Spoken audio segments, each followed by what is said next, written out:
Hello everyone, আমরা হাজির হয়ে গেছি মুনমুনের ক্লাসরুমে। ধারক ও ধারকত্ব নিয়ে আজকে আমরা করব। আমরা যেটা করছিলাম সেটারই আজকে পার্ট 5, কিন্তু ধারক ধারকত্বের পার্ট 1। প্রথম কোশ্চেন বলে যেটা বর্তনীর ছবি দিয়ে বলেছে ধারকের আধান কত, ধারকের সঞ্চয় শক্তির পরিমাণ কত। এটা 2018 সালে এসেছিল। আমরা কি জানি, তড়িৎ প্রবাহ মাত্রা ইকুয়াল টু ই বাই তুল্যরোধ। তাহলে এখানে তুল্যরোধ কত আসছে দেখো, এখানে 10 আর 5 কিসে যুক্ত রয়েছে, সিরিজে যুক্ত রয়েছে, শ্রেণী সমবায়ে। সুতরাং এটা হবে 10 যোগ 5 3/10 যোগ 5 মানে 3/15 মানে 1/5 অ্যাম্পিয়ার।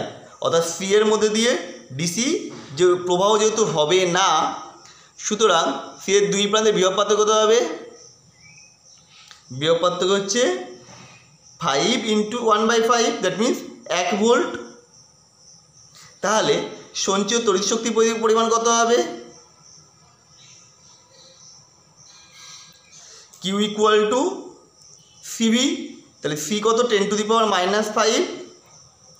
কেন না, এখানে বলে দিয়েছিল 10 মাইক্রোফ্যারাডে, ওকে 10⁻⁻6 দিয়ে গুণ করেছিলাম, 10⁻⁵ ফ্যারাডে এসেছিলো। এটা ইন্টু ভি এর মান কত পেয়েছি, 1 ভোল্ট, 1 দিয়ে গুণ করে দিলাম, তাহলে 10⁻⁻5 কুলম্ব। এর পরের পার্টটা কী বলেছে, দুয়েরটা সঞ্চয় শক্তি ইউ ইকুয়াল টু কি হাফ সিভি স্কোয়ার। তাহলে সি ইন্টু ভি স্কোয়ার করা হয়েছে, তাহলে করলে এটা আসছে 2 × 10⁻⁻5 জুল।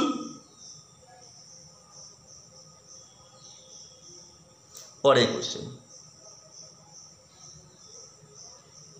কিউ আধান এবং সি ধারকত্বের 64 জলকণা মিলিত হয়ে বড় জলকণা তৈরি করলো। এর ধারকত্ব কত হবে, ধান ও ধারকত্ব। এটা হবে 64 কিউ আর হচ্ছে 4 সি, 4 কুলম্ব।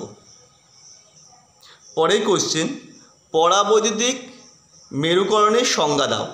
2017 সালে এসেছিল। বাহ্যিক তড়িৎ ক্ষেত্রে মেরুবর্তী ও অমেরুবর্তী পরাবৈদ্যুতিক পদার্থের আচরণের পরিমাপ পরাবৈদ্যুতিক মেরুকরণের মাধ্যমে প্রকাশ করা হয়ে থাকে।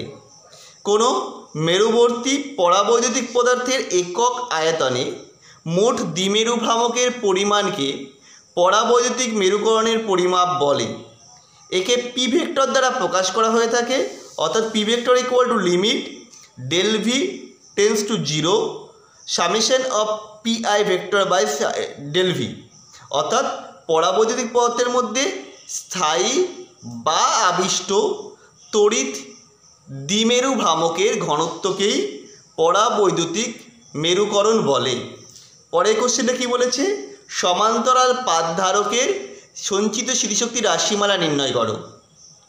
ধরি সমান্তরাল পাতধারকের প্রতিটি পাতের ক্ষেত্রফল এ এবং পাত দুটির ব্র্যাকেটে এ বি যথাক্রমে প্লাস কিউ ও মাইনাস কিউ আধান আছে। এখন পাতের মধ্যে এ ও বি এর মধ্যবর্তী কোনো বিন্দুতে ক্ষেত্র প্রাবল্য ই ইকুয়াল টু কী হবে, σ/2 এপসাইলন বা σ/2 এপসাইলন 0 কে বা এপসাইলন নট কে। কে হলো পাত দুটির মধ্যবর্তী মাধ্যমের পরাবৈদ্যুতিক ধ্রুবক। সুতরাং ই ইকুয়াল টু কী বলতে পারি, 2 epsilon naught K equal to Q, মানে সিগমার ভ্যালুটা বসেছে Q by A, Q into 2a epsilon naught K. তাই সুতরাং এ পাতের জন্য বি এর আকর্ষণ বল কত হবে না, F equal to -q²/2a epsilon naught K. এখন বি পাতকে এ পাত থেকে দূরে সরাতে হলে ওই বলের বিরুদ্ধে কার্য করতে হচ্ছে, যে বলটার বিরুদ্ধে। শুধু এখন ডি দূরত্ব সরানোর জন্য কৃতকার্য কত হবে, F into D, that means q²d/2a epsilon naught K, বা এটা q² ইকুয়াল টু কী বলতে পারি, 2a epsilon naught K by D, এটাই হচ্ছে সি। সুতরাং হাফ q²/c, যেখানে সি হচ্ছে a epsilon naught K by D. তাহলে সমান্তরাল পাতের মধ্যে সঞ্চিত স্মৃতিশক্তি কত হচ্ছে, U equal to half q²/c, that means CV square, কারণ কিউ ইকুয়াল টু হচ্ছে সিভি, তার মানে উপরে আসছে সি স্কোয়ার ভি স্কোয়ার, এবার একটা সি কেটে যাচ্ছে, সিভি স্কোয়ার। পরের কোশ্চেন দেখো, এটাও 2017 সালের। C1 C2 ধারকত্বের দুটি ধারককে সমান্তরাল সমবায়ে যুক্ত করা হয়েছে। প্রত্যেকটিতে কিউ আদান দিলে ওই আধান ধারক দুটির মধ্যে বণ্টিত হয়। C1 C2 ধারকের আধানের অনুপাত হবে, কত হবে আধানের অনুপাত? এটা হবে C1 into C2, that means option C. পরের কোশ্চেন দেখো,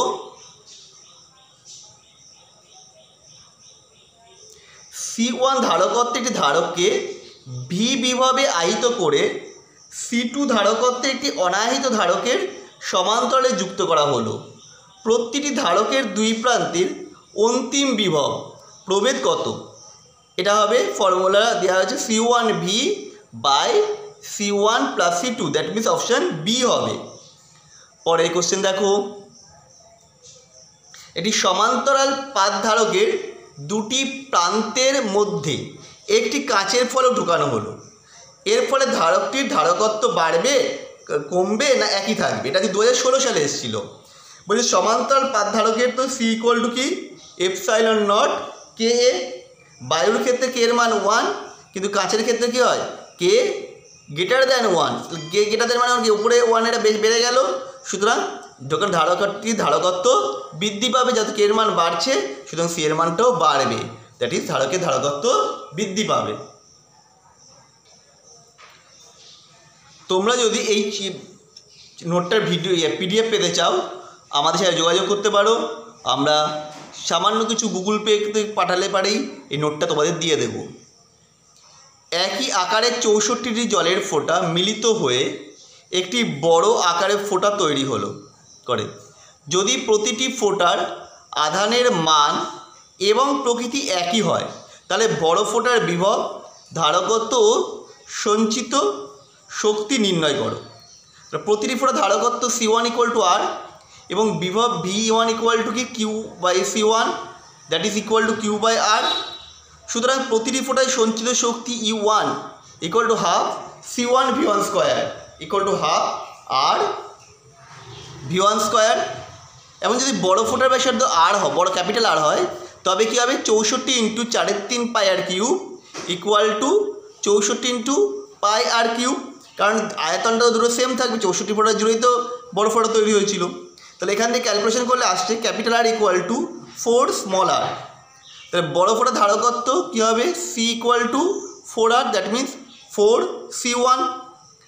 আর বড় ফোঁটার বিভব ভি ইকুয়াল টু কি Q by C, that is 16V1। বড় ফোঁটায় সঞ্চয় শক্তি কী হবে? হাফ CV স্কোয়ার, মানে half into 4R into 16V1। Calculation করে এটা আসছে 1024 E1। অর্থাৎ বড় গোলকের ধারকত্ব প্রতিটি ছোট গোলকের ধারকত্বের 4 গুণ। এবার বিভব ছোট ফোঁটার 16 গুণ ও সঞ্চিত শক্তি ছোট ফোঁটার 1024 গুণ হবে। পরের কোশ্চেন, কোনো ধারকের ধারকত্ব বলতে কী বোঝায়? এটা 2015 সালে এসেছিল। কোনো ধারকের অন্তরিত পরিবাহীটির বিভব 1 একক বৃদ্ধি করতে বা ধারকের দুটি পরিবাহীর মধ্যে 1 একক বিভব সৃষ্টি করতে যে পরিমাণ ধনাত্মক আধানের প্রয়োজন হয়, তাকে ওই ধারকের ধারকত্ব বলে। পরের কোশ্চেন বলেছে, ব্যাটারির সাহায্যে 900 PF পিকোফ্যারাডে ধারকত্ব বিশিষ্ট কোনো ধারকে 100 ভোল্টে আহিত করা হলো। ধারকটিতে কত শক্তি সঞ্চিত হবে? তাহলে ধারকত্ব সি ইকুয়াল টু কী ছিল?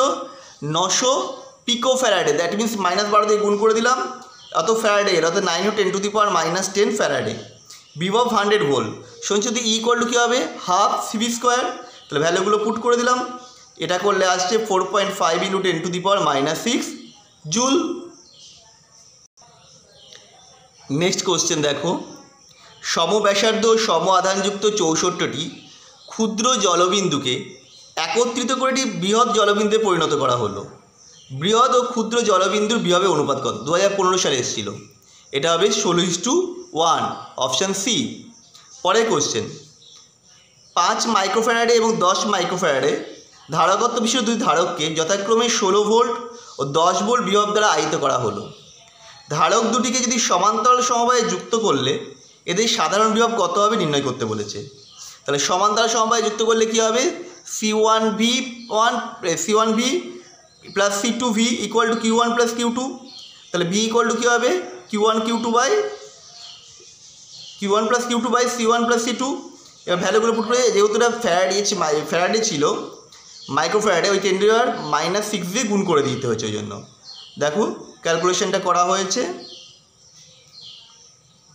এখানে তোমরা দেখতে পারো 16টা 80 আর 100টা কী করে এসছে সেটা আমি এখানে দেখে দিচ্ছি। সি ওয়ান ইকুয়াল টু কী করে করেছি 5 মাইক্রোফ্যারাড এত, সি টু বলে দিচ্ছে এত, কিউ ওয়ান ইকুয়াল টু কী হবে সি ওয়ান ভি ওয়ান গুণ করে এসছে 80, C two Q two equal to C two V two করে এসছে 100⁻⁻6। এবার এই পুরোটা ক্যালকুলেশন করলে আসছে 12 ভোল্ট। তোমরা ক্যালকুলেশনটা করে নেবে।